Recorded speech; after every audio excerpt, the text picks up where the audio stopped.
टायरा mathematics के online platform में आप सभी लर्नर्स का स्वागत है। किसी भी क्वेरी के लिए, टेट सीरीज के लिए, कोर्स के लिए इस नंबर पे कॉल या व्हाट्सएप कर सकते हैं इन एग्जामिनेशन के लिए।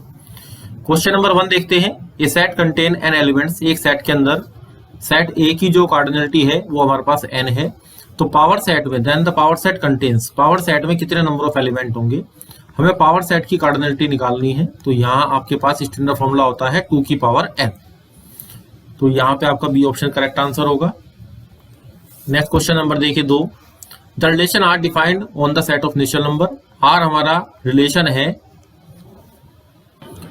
तो आर हमारा n क्रॉस n का सबसेट होगा। किस तरीके से डिफाइंड है कि x आर से रिलेशन द्वारा रिलेटेड है y से, कब, जब हमारे पास ये इक्वेशन सेटिस्फाई होती हो। 2x² माइनस 3xy प्लस का y² बराबर 0। अब आपको बताना क्या है कि इसमें सिमेट्रिक या रिफ्लेक्सिव कौन सा होगा। देखिए, जब आप रिफ्लेक्सिव की प्रॉपर्टी को सर्च करते हैं तो आप यहाँ पे x equal to y put करके देख लें, तो यहाँ पे 2x² प्लस x² माइनस के 3x² इक्वल टू 0 हो जाएगा। इसका मतलब ये हुआ कि x R related to x है for all x belongs to r के लिए। तो यहाँ से क्या पता लगा हमें कि ये रिलेशन रिफ्लेक्सिव होगा। अब बात आती है सिमेट्रिक की। जब आप सिमेट्रिक की बात करेंगे तो आप x को y से क्या करते हैं, रिप्लेस करते हैं, और इक्वेशन हमारी वही रहनी चाहिए।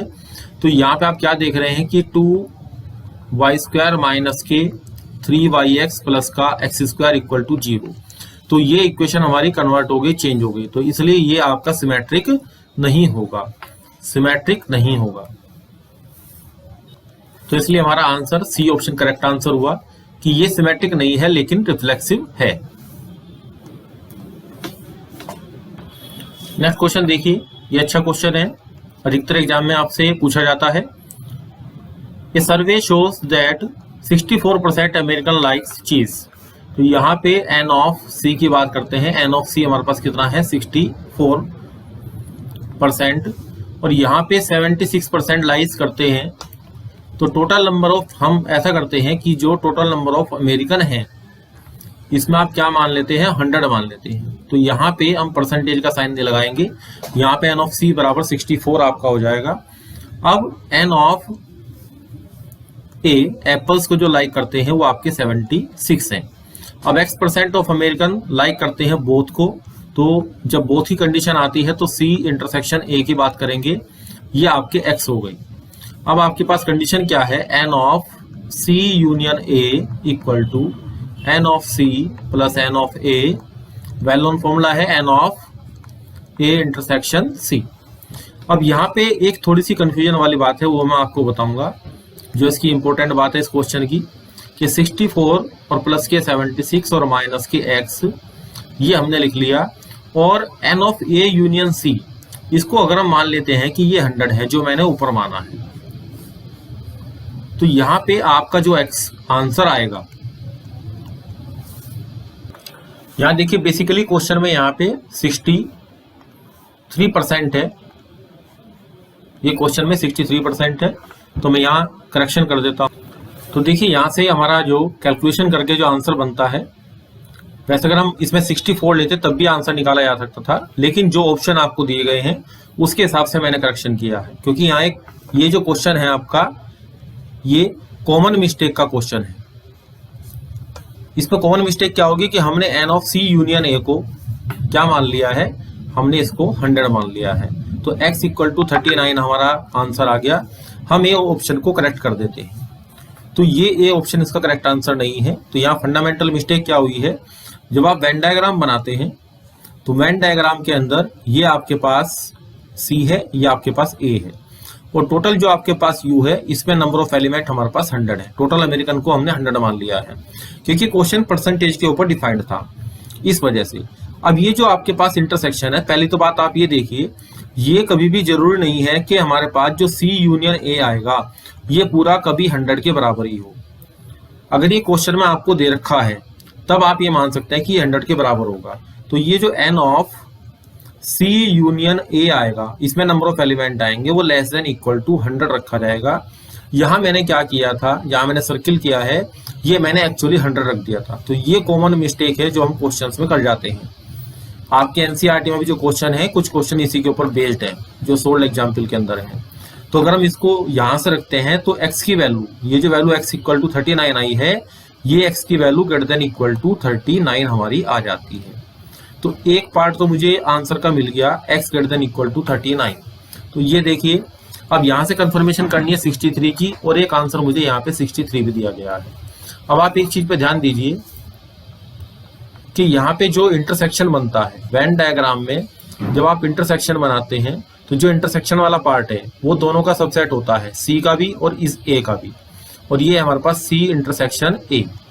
अब ये हमें एक्स दिया है, अब एक्स की वैल्यू हमारे पास क्या आएगी, लेस देन इक्वल टू, जो हमारे पास नंबर ऑफ चीज को लाइक करते हैं 63 उससे भी छोटी होगी, और हमारे पास x less than equal to जो आपके एप्पल्स को लाइक करते हैं 76 उससे भी छोटी होगी। इन दोनों का जब आप इंटरसेक्शन लेंगे तो x less than equal to 63 हमारे पास आएगा। तो अब इन दोनों को आप कंबाइन करेंगे, इस रिजल्ट को, तो सी ऑप्शन आपका करेक्ट आंसर आ जाएगा। तो इसी वजह से ये क्वेश्चन बार बार एग्जामिनेशन में पूछा जाता है, क्योंकि इसके अंदर एक फंडामेंटल कंसेप्ट जो मैंने आपको राउंड करके दिखाया है कि ये कभी भी जरूरी नहीं है कि यूनियन और जितने नंबर ऑफ एलिमेंट हमारे पास होते हैं वो दोनों बराबर हो। कुछ एलिमेंट वेन डायग्राम में, यहाँ आपको फिगर में दिखाई दे रहा है, ऐसे भी हो सकते हैं जो बाहर लाई कर रहे हो, जो सी में भी नहीं होंगे और ए में भी नहीं होंगे। तो ये पार्ट जो हमारे पास सी यूनियन ए का कॉम्प्लीमेंट कहलाता है, जो बाहर वाला हिस्सा है। तो कभी कभी ये फाई आता है और कभी कभी ये फाई नहीं आता है। ये चीज इसमें क्वेश्चंस के अंदर, कुछ अच्छे क्वेश्चन जो एग्जाम में आते हैं उनमें काम करती है। नेक्स्ट क्वेश्चन देखिए, क्वेश्चन नंबर 4। ये क्वेश्चन आपका आसान है, इसमें कोई ज्यादा कंसेप्ट वाली बात नहीं है। साइन, अब यहाँ पे आपका क्या है, π/2 है, इसको 87 देते हैं। साइन इनवर्स माइनस के √3/2, तो ये माइनस के π/3 की वैल्यू हो जाएगी, क्योंकि साइन इनवर्स एक्स का ग्राफ हमारा यहाँ से यहाँ तक लाई करता है माइनस के π/2 से π/2 के बीच में। तो ये एंगल आप फोर्थ क्वाड्रेंट वाला नहीं निकालेंगे, थर्ड या फोर्थ वाला नहीं निकालेंगे। अब यहां से क्या आ गया, साइन, ये आ गया आपका 90 और प्लस 60 150, और साइन 150 डिग्री की वैल्यू कितनी होती है, साइन 30 की जितनी होती है, जो कि हमारे पास क्या आएगी, 1/2 आएगी। तो ए ऑप्शन आपका करेक्ट आंसर है। नेक्स्ट क्वेश्चन देखिए 5। ये क्वेश्चन आपका इंपॉर्टेंट है। इंपॉर्टेंट किस वजह से है कि यहाँ पे ये भी क्वेश्चन आपका, जो मैंने आपको बताया था, कॉमन मिस्टेक वाला क्वेश्चन है, जो अधिकतर पेपर में आपसे कंसेप्चुअल मिस्टेक इसके अंदर होती है। यहाँ पे basically sine inverse x plus cos inverse x, ये आप सीधा कर देते हैं π/2 प्लस का tan इनवर्स एक्स। अब आप देखिए tan इनवर्स एक्स की वैल्यू कहाँ लाई करती है। अब tan इनवर्स एक्स की वैल्यू लाई करती है माइनस के π/2 से π/2 के बीच में। यहाँ पे आपकी इक्वलिटी नहीं आएगी, इक्वलिटी यहाँ से रिमूव कर देते हैं। इक्वलिटी इसमें नहीं आती है, क्योंकि ग्राफ किस तरीके से जाता है, इस तरीके से जाता है, कभी भी इन लाइनों को टच नहीं करता है। तो छोटे ग्राफ है, आप इनको बना के देखिए। अब इसमें π/2 आप ऐड कर देते हैं। π/2 को ऐड करने से π/2 प्लस tan इनवर्स एक्स जो आपका आ रहा है वो π/2 प्लस π/2 पाई आएगा, और ये आपका ग्रेटर देन 0 हो जाएगा। तो इस तरीके से जो आंसर हमें यहाँ पे फील हो रहा है कि ए की वैल्यू आपके पास 0 आएगी और बी की वैल्यू हमारे पास पाई आएगी। तो ये ऑप्शन आपको 0 पाई वाला करेक्ट शो होता है।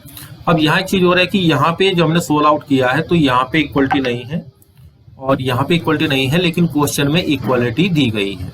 इस चीज पे भी ध्यान देंगे। अगर आपके पास क्वेश्चन इस तरीके से आता है कि यहाँ पे ग्रेटर देन ही लगा हुआ है, तब आप 100% इसी ऑप्शन को आंसर में रखेंगे। अब जो सही सॉल्यूशन है, ए ऑप्शन इसका करेक्ट आंसर नहीं है। अब आप ध्यान दीजिए, जिसको मैंने, जब भी साइन इनवर्स और कोस इनवर्स एक्स क्वेश्चन के अंदर डिफाइन होंगे तो सबसे पहले उनकी डोमेन डिफाइन होती है -1 to 1। तो इस तरीके से जो हमारा एक्स है वो -1 to 1 के बीच में लाई करेगा। अब tan इनवर्स का जो ग्राफ है आपका, जब आप -1 से 1 के बीच में लाई करते हैं, सॉरी यहाँ पे -1 से 1 के बीच में लाई करते हैं, तो यहाँ पे tan इनवर्स एक्स की वैल्यू आपकी लाई करेगी कहाँ पे, माइनस के π/4 से π/4 के बीच में। तो आप देख रहे हैं कि हमारे क्वेश्चन में इक्वलिटी जो दी गई थी, इसको मैं हाईलाइट कर देता हूं, इक्वलिटी जो दी गई थी वही इक्वलिटी का कंसेप्ट यहाँ पे जनरेट होना शुरू हो गया। जो कंट्राडिक्शन हमारा बन रहा था वो रिमूव हो गया। अब पाई बाय 2 आपको ऐड करना है, ये वाला पाई बाय। अब tan इनवर्स x की वैल्यू जो हमने माइनस के 90 से 90 के बीच में ली थी, ये हमने गलत ली थी। करेक्ट वैल्यू आपके पास क्या आएगी इस डोमेन के हिसाब से कि x माइनस 1 से 1 के बीच में है। ये जो फंक्शन आपको दिखाई दे रहा है क्वेश्चन में, मैंने हाईलाइट कर दिया है।